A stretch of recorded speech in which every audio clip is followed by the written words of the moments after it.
National Society for Krishna Consciousness.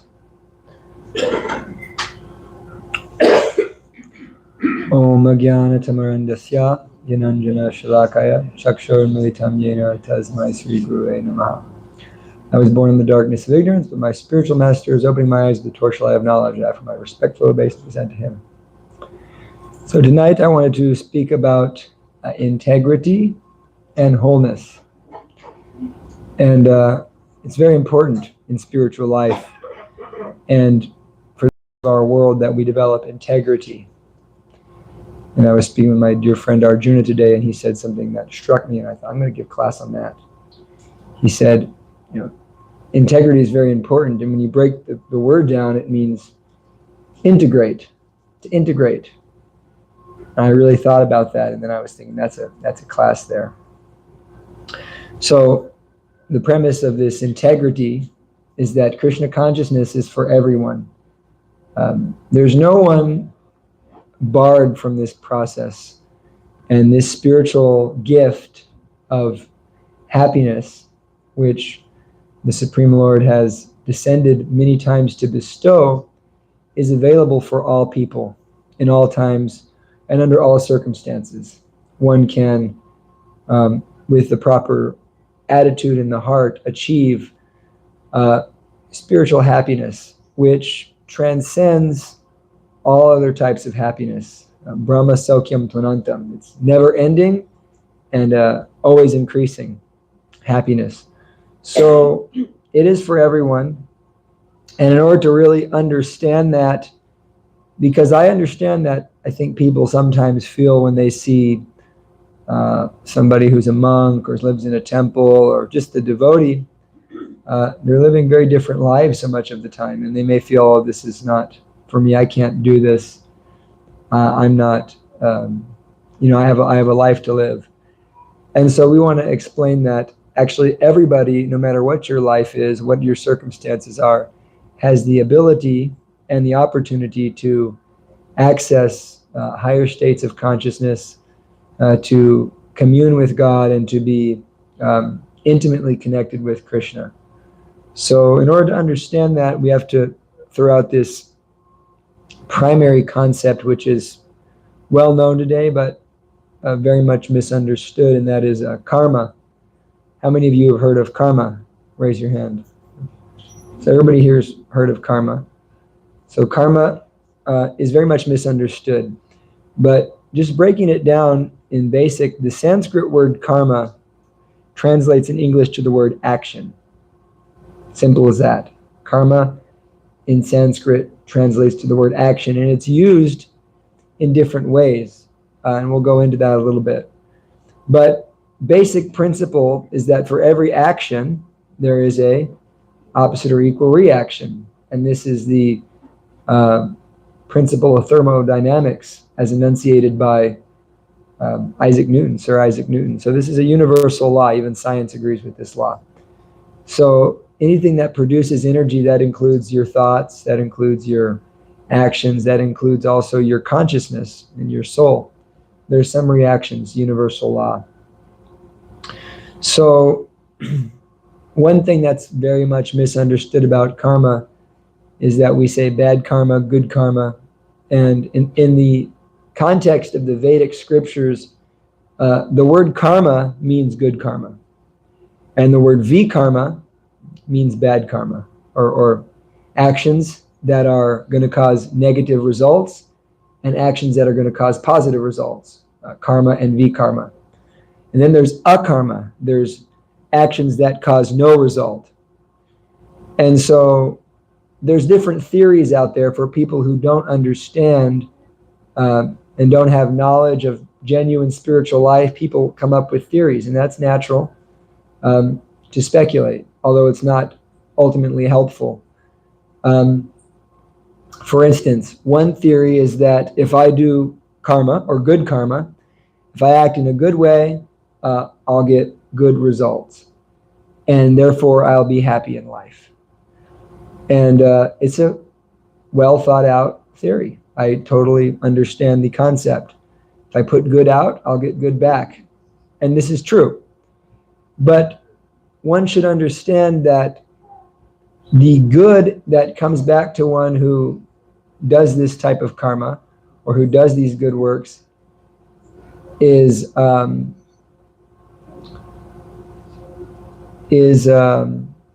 temporary, you see. It doesn't last eternally. So one may do some good karma, and then they get some result that's also temporary. And it should also be understood that even if one does very, very good in life, and they take birth on a higher dimension, a higher planetary system, then at that stage, one will have to take birth again, and one will have to die again. So if we're trying to avoid birth, death, old age, and disease, which is kind of the principle of Eastern religion, even Buddhists understand this, that one should not want to reincarnate. Because when I incarnate, I have to suffer the pangs and miseries of the body. So that if I'm doing good, I have to take a good body. And even a good body has death. Even a good body has birth. Even a good body has disease. Even people born rich also get sick, also die. Even people born on higher planets and higher dimensions also get sick and die. So it's a good theory, but it doesn't actually satisfy us. So even doing good is entangling. And I think some of us who've endeavored to do good before having spiritual knowledge have experienced that we can become entangled by trying to do good to others.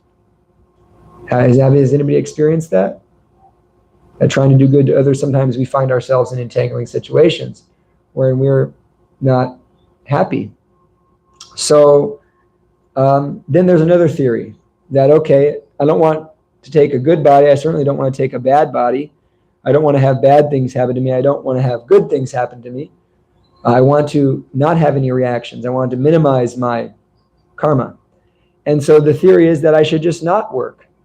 I just stop working completely. I just don't do anything. Let me go live in a cave and meditate. It's a good idea also. I'll acknowledge that, oh, I don't want to have a reaction, therefore let me not act. Problem is that it's very, very difficult to not act. Try to not act for 10 minutes and see what happens. It's very, very difficult to not act because we're all conditioned by this material energy in various ways. We're all born with a certain psychological and physical propensity that we can't avoid. Everybody's born with a certain body that has certain propensities and certain psychosomatic situations within their mind and within their body, within their heart.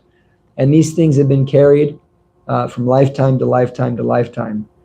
So we can't deny our nature. And therefore, it's very difficult to not work.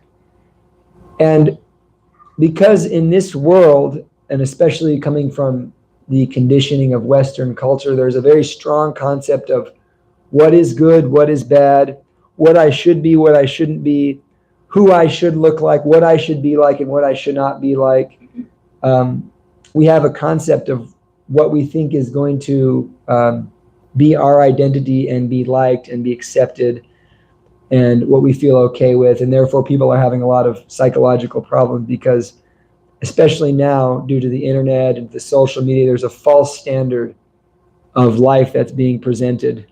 And when you see your 5-second Instagram reel, people are posting their lives, and there's a culture of comparison that's coming, oh, look how happy she is, look how happy he is with his, relationship and his vacation. But people aren't understanding that everybody's just a normal person who has challenges and troubles. So in any case, this culture is really causing an issue. And so it's an intelligent idea to stop working. But Krishna explains in the Bhagavad Gita, the Supreme Authority explains that one cannot cease working for a second. Even if I'm not working, I'm also accruing karma. So it's not a viable theory. So therefore, the actual spiritual knowledge which Krishna gives, because Arjuna has this idea. He's saying, Krishna, I'm going to give up everything and go to the forest. And he has this idea, but Krishna says this is not practical. He says that you're going to be forced to work. You're going to be forced to act a certain way. You can't avoid your nature. And so Krishna explains in the Bhagavad Gita, he says, Prakriti kriyamanani guna karmani savasha ahankara vimudatma kartahamiti manyate. The living entities conditioned by this world are forced to act. Even though they think they're the doer, they're being forced to act by nature. They don't choose who their parents are. They don't choose how they're raised. They don't choose the country they're born. This is all arranged by nature. And therefore we create a ahankara, means a false ego or a false identity, who we think ourselves, and we act on that basis of that false identity. And therefore we accrue so much karma, we accrue so much reaction, whether it be good or bad. So we're forced to work. And we take up conditioning by our association. Wherever we're at, whoever we're associating with, whatever place or circumstance we find ourselves, we're going to be influenced. It says that the living entities are going through this world, Krishna is explaining, the living entities are going about this world, enjoying and suffering that which is born from material nature, Jan Gunan, born from material nature, because Karnam Guna Sangosya, they're associated with that nature. And therefore they have to take birth in both good and bad wombs. So in this way, the living entity is kind of being pushed like a leaf in the ocean and being conditioned in so many ways. So if we want to actually make progress in spiritual life, we have to find a way to be spiritual and not deny our conditioning. And this is why I say Krishna consciousness is for everybody. And this is the teaching of Krishna, that one who has a propensity to be a monk or to be a teacher or to be this type of person, that's one propensity that's not so common, but it is there. Some people have the propensity to be a warrior, fighter, administrator. Some people have the propensity to earn, to make money, to live in the world. Some people have the propensity to work very hard with labor and art. And so in that way, everybody has a certain propensity. Everybody has a certain conditioning. And everybody has a certain desire. Especially if we're conditioned, we have some desires. How many here have desires? We have some desires. So how do we manage to act, to do karma without getting a result, and in that way be in Krishna consciousness? So we should understand that proper action, as when I say proper action, I mean karma, that action which is authorized by Vedic literatures, doesn't give us a reaction. It destroys sinful reaction if it's done with proper knowledge. So proper action done with proper knowledge equals no karma. No karma means that we don't take birth again, and that this lifetime will be our last lifetime. So I'll say that again. Proper action plus proper knowledge equals no reaction. And that frees me from all the entangling circumstances. My mind becomes light, my heart becomes light, and I become fully aware of myself as a soul versus aware of myself as a body. Does that make sense? That if I act in the proper way with the proper knowledge, I become aware of myself as not this body. And this process is called karma yoga, which is just a precursor to bhakti yoga. It is bhakti yoga, but not as advanced as bhakti yoga. Prabhupada translates it all to devotional service. So what is this proper action? So the Vedas give us proper actions. And they're very simple. It's not very hard to understand. We all have a life to live. We all got to live a life. But we follow 4 basic principles for proper action. One of those is being a vegetarian. It's very, very helpful because there's so much bad karma in meat eating. It's very, very full of violence and pain and sorrow for the animals. One of those is we avoid taking intoxicants, because that action leads us to thinking we're this body. It's not that it's innately evil, but because it makes us think we're this body very intensely, then it's innately against spiritual realization. It's opposite spiritual realization. One of those things is being truthful. And we kind of sum that up as not gambling, not speculating, trying to be truthful. Because if you tell a lie, there's going to be some reaction. And that reaction hinders our spiritual progress. And one of those things is controlling the sexual life. Usually people are married, having children in this way, but not using that energy improperly, because it's a divine energy that can bring a child into the world. Therefore, it should be used in a divine way. So in that way, our Krishna consciousness movement sums up the karmas. And so if one can come to this kind of stage by self-control and have what we call sattvic life, or a mode of goodness life, and then add this proper knowledge, meaning that they realize they're not this body, and they realize that everything belongs to God. Ishavasyam idam sarvam. Everything belongs to God. Can one agree that if God exists, everything belongs to him? So if I act in that way, therefore all my actions, I may be attached to certain works. You see, some people are attached to certain work, like an artist is attached to doing art, and he wants to do that art. He can't not do it. Therefore, he can't go sit in the forest because he wouldn't want to do art. Some people want to have families. Some people want to work and make money. Some people want to do so many different things. Some people want to study and teach and preach. Some people want to make music. And so we all have these propensities. Some people want to fight. That's all right. So some people find themselves in circumstances where they have duties. They have families, they have jobs, they have people to take care of. This is all right.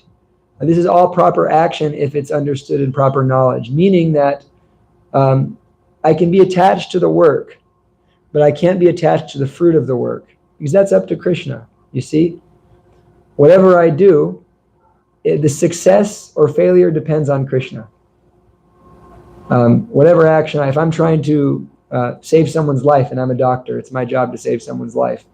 You can give them all the right medicine. You can help them in so many ways. You can do all the right things, and still, if the Lord decides that it's their time, there's nothing you can do to save them. And so you're attached to the act of being a doctor. You know you're not doing it. Krishna is doing it through you, ultimately, because Krishna is ultimately who decides who lives and dies. And so in this way, a person who acts in this way, they don't accrue reaction. They become free from reaction. They do their duty, their dharma, as we say. It's actually a bad karma to not do your dharma. Like a father, he has to raise his kids. It's his dharma. It's actually, if a father leaves his kids, that's bad karma. A brahmachari, or someone like me, a monk, we have things we do in the morning. We have things we do every day. If we don't do those things, we get bad karma. We all have a certain duty. And so if we act in such a way that we're doing it for the Lord, and the Lord is doing it through us, and we're not attached to getting anything out of it, in that way we don't get bad karma. We don't get good karma, we get no karma. So when you add on another element to this, a very important element, which is love and sadhana. Sadhana means spiritual practice. When you add love and spiritual practice, this becomes full bhakti yoga. So this proper action plus proper knowledge plus love transforms the heart in an amazing way. It takes one from the stage of being fully conditioned, thinking I'm this body and suffering the good and bad results of my actions, to being fully aware of myself as a spiritual being and having a loving relationship which provides unlimited ecstasy to my soul, to me, the soul. And so who is this love for? This love is for God. This is what all the yoga systems, all the religions, all the spiritual practices that exist in the world ultimately lead us to over lifetimes. But this is the end of the rope, the end of the road. If you're here tonight, you're at the end of the road. You're approaching the end of this whole journey for millions of lifetimes in this material world, because Krishna is the end of the road. This pure love with God. This is what the whole existence is for, having this loving, romantic, sweet relationship with God. And so when you do your action, not just because it's my duty and I'm not attached to it, but now I'm attached to my action because I want to do it for Krishna. I want to do it for God. I'm actually doing it because not because it's just my duty, but because this is what Krishna has asked me to do.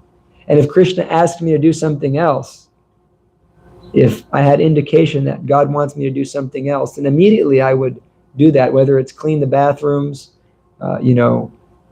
paint in a room, whatever it is, we're attached to Krishna. So we're going to do that for Krishna. And that attachment is going to change our consciousness. So consciousness means attachment. What are you attached to? Lowest level of consciousness, we're attached to this body and we're attached to our senses. I'm attached to seeing beautiful things, touching beautiful things, associating with beautiful people. This is the level of attachment, and that accrues a lot of karma. Whether good or bad, still ultimately all karma is bad because we have to take birth again. And then the higher level is I'm attached to the work I do. I'm attached to being a family person, being a police officer, being whatever you are. I'm attached to it, but I'm not attached to the results. I'm attached to the work, but I'm not attached to the results. Higher than that is I'm not attached to anything. I'm just doing it as a matter of duty. But higher than that is I'm doing everything because I'm attached to the happiness of God. I want to please God out of love. I'm attached to seeing the Lord, who's my ultimate friend, ultimate lover, ultimate parent and master. I'm attached to seeing his happiness out of love. And therefore, I am doing work. And that's called bhakti. And if we do that, we develop intense love for God. And so there's a nice, two nice verses I wanted to speak about. One is Krishna kind of sums everything up when he says that you can do everything for me. And this is what I mean by integrity, integrating. Because we all find that we think, oh, this is, I got to be this type of person. I got to be this type of person. And in this way, we lie to ourselves. We deny our own nature. And we cause a lot of issues in our heart. But what I'm saying is that if you integrate, if you're integral about who you are and what you like to do, and you do that as an offering of love to God, then you'll find that you're just as enlightened as any person. In whatever position, you can become fully enlightened. Therefore, Krishna says, he says, whatever you do, whatever you eat, whatever you offer, give away, and whatever charity you perform, do that, O son of Kunti, Arjuna, as an offering to me. So whatever you do it for Krishna. This is the secret to life. Whatever you're doing, you do it for Krishna. You can do it for so many things. You can do it for yourself. You can do it for your family, for your country. But if you do it for Krishna, then you'll realize in due course that I'm not this body. And you'll begin to taste the fruit of transcendental knowledge, which is the ultimate position of happiness. And so then Krishna says in another place, he says, Tasmat sarveshu kaleshu mam anusmaram yudhyacha. He says, perform your prescribed duty, do whatever you do, but at the same time, remember me, think of me. Because your mind and intelligence is attached to me, you will come to me without fail. I promise you this. So Krishna is saying, do whatever you do. Or he's telling Arjuna to do his prescribed duty of fighting, but whatever your duty is, do it detached, but be attached to Krishna in the heart. And we do that by this process, which we just did by chanting this Hare Krishna mantra. Hare Krishna, Krishna Krishna, Hare Hare, Hare Rama, Rama Rama, Hare Hare. So what this movement is about is it's about bhakti. And we're saying Lord Chaitanya, the incarnation of Krishna, who came and taught this teaching, when he was traveling through South India, he met one Brahmin, and this Brahmin became very attached to the Lord. And he wanted to follow him, give up his family. And he said, no, don't change your position. This was Lord Chaitanya's teaching. He says, no need to change position. Simply chant Hare Krishna. Do your duty, do your life, do what you have to do, but become attached to the Lord in love. And that is very easily done by, first off, hearing like you're doing now, and chanting like I'm doing now. And also chanting this mantra, Hare Krishna, one becomes very easily attached to Krishna. And one experiences God in a very powerful way, because this holy name is non-different from Krishna himself. And so you can do whatever you do, and you can add Krishna. Sometimes the example is given in our temples that This material world is unlimited zeros because everything is temporary and everything's innately miserable. But when you add a 1 to zeros, you have 100 zeros, but you add a 1, it becomes 100. What is it? It comes to Google. 1 with 100 zeros becomes a Google, which is actually a number. A lot of people don't know that Google's a number, but it is. So it's a big number. It's more than every atom in the universe. So you add this Krishna, you add this mantra, and you live a life of proper action. And you study a little. It's a 3-pronged attack we have here. Proper action, meaning we follow certain principles that are favorable for spiritual realization. We hear a little philosophy like you're doing now. So proper action, proper knowledge, and love. We chant Hare Krishna. It's a 3-pronged attack. And that 3-pronged attack will guarantee you, and this is a guarantee given by Srila Prabhupada, Srila Bhaktisiddhanta, all of the great saints going back for millions of years, all the way to Narada Muni, Vyasadeva, the author of the Vedas, all of the great saints from all the Vaishnava Sampradayas in India, Madhva Acharya, Ramanuja Acharya, Nimbarka Acharya, Vishnu Swami, all of them have confirmed that this process of proper action, proper knowledge, and love, this chanting of God's names, will guarantee one entrance into the spiritual world. What to speak of the Supreme Personality of Godhead, guaranteeing that you won't take birth again with this process. So it's very powerful. It's very simple. All you have to do is understand you're not this body. This is the proper knowledge, and that everything belongs to God. Those two things, that's proper knowledge. I'm not this body and everything belongs to God. Therefore, everything should be used for God. Following clean life, I've already explained. And chanting Hare Krishna will help you develop love for God. In this way, you will become very successful spiritually, and wherever you're at, whatever position you're in, you will taste spiritual love. So there's many examples in the Vedas of this. Arjuna in the Bhagavad Gita is the greatest example. He was a warrior in the middle of a battlefield, yet he also attained spiritual perfection because he was acting on Krishna's behalf. It was God's desire that he fight. Many other examples. Krishna gives the example of King Janak. He was a fully enlightened soul. He didn't have to do anything, but he was acting as a king simply to show the right example for other kings. It was just out of love he was doing it. And you add this great attachment to Krishna. Maharaj Ambarish is a very famous character from the Vedic literatures, Srimad Bhagavatam. He was a great king, but he was actually the greatest devotee of God. He wasn't a monk, he wasn't a sage in the forest, but he was actually greater than any sage because he was doing all of his activities as a king, but at the same time he was always thinking of Krishna. He was always seeing the deity of Krishna. He was always speaking about Krishna and chanting about Krishna. He was always remembering Krishna. He was always bowing down with his body before Krishna, walking to the temple, embracing devotees of Krishna, in it smelling the flowers offered to Krishna and the incense offered to Krishna, tasting the prasadam, the foodstuffs offered to Krishna. In this way, he engaged every sense of his body in God's service while simultaneously being a perfect king or a perfect parent, whatever we are, perfect businessman. So this is proper action plus proper love and proper knowledge, and that equals spiritual life. So thank you very much. I'll have time for any questions, comments, realizations. Anybody has anything? Nadia Bihari, Prabhu. Thank you for a beautiful talk, Prabhu. I was just thinking, you mentioned not wanting any karma, no karma, equals no more birth. And then I know it's kind of understood, but I figured maybe we'd all like to hear what's after no birth. Nice question. So yeah, so there's even different levels to not taking birth again. So one cannot take birth again, and they can enter into the impersonal place, which actually they do take birth again eventually, but it's a very long time.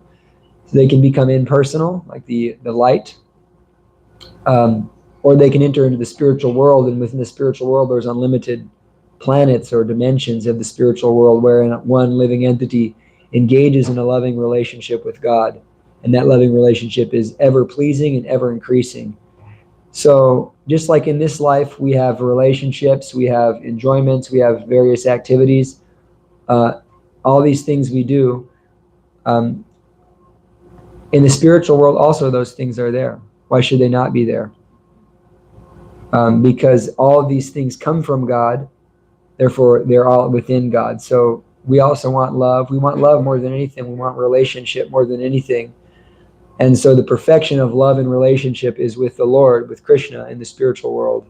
And so a living entity who in this life engages in that loving relationship with Krishna at the time of death engages in that loving relationship with Krishna in the spiritual world. And that happiness is ever increasing. And it's called Vaikuntha. Kunta means misery. Vai means without. It's a place without misery. And that can be experienced in this life. Sometimes we don't want to, promise you the pie in the sky philosophy. One who practices Krishna consciousness in this life can experience Vaikuntha, a life without misery. Although the body hurts, the body has challenges. One who realizes they're not this body by the process that I've just described does not feel misery or sadness or pain in the same way that a living entity who engages in karmic activities does. So, thank you very much. Hare Krishna. All glories to Srila Prabhupada.